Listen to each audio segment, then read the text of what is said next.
Naduk baja ketu kejingjat ulo odum membelaka shishay kejing im jonga. But ngam sngok kwa shu ban che ru. Kapat kedonut tangba sakaway ngahap ban bela ban psay ka khon. Pidi ban tip ikini iki baro. Namar di satang ma pihi. Kamu utai ublay jong pa tu iet kanya pa ni ngadapa shisha. Chish saya ka khon ki breo. Banda day kum tate balay pasak kun sebet kum ni.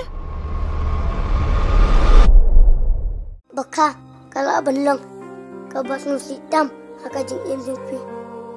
Namar kajing isya kalau kabak tangtam handai udah jong kapat. Udah ubatiang tam. Hayo bapa boleh kata ka Bible. Tak long kumba. Suyo tap et miao day. What happened kijing jinjar. Kiba pimat, Henry kedur kemat jang pi, ka isyai, bat ikemen bed.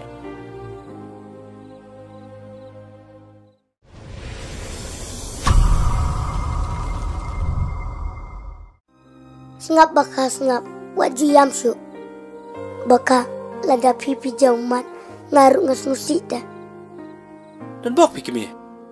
Pakai imlang kasalang kapatip ya kan ni. Sungita shisha na pingatrang Jingit ba shisha na pingatrang Sano ang niban ngaken. Nakwaro pinlong ka persakuram janga. Ampala panray ka kata.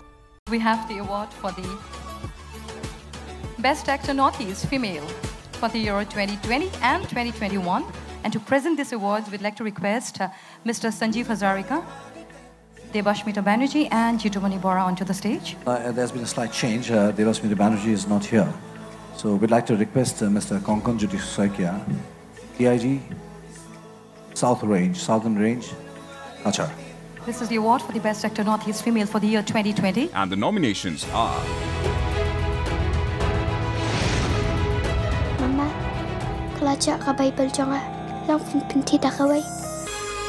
Takkan the tu dah dilau puode apa mazuna.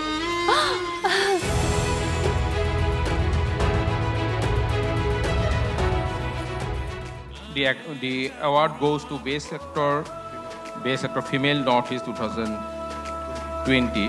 Lasara Banbet Pathos. Film Kik Umat Khashi.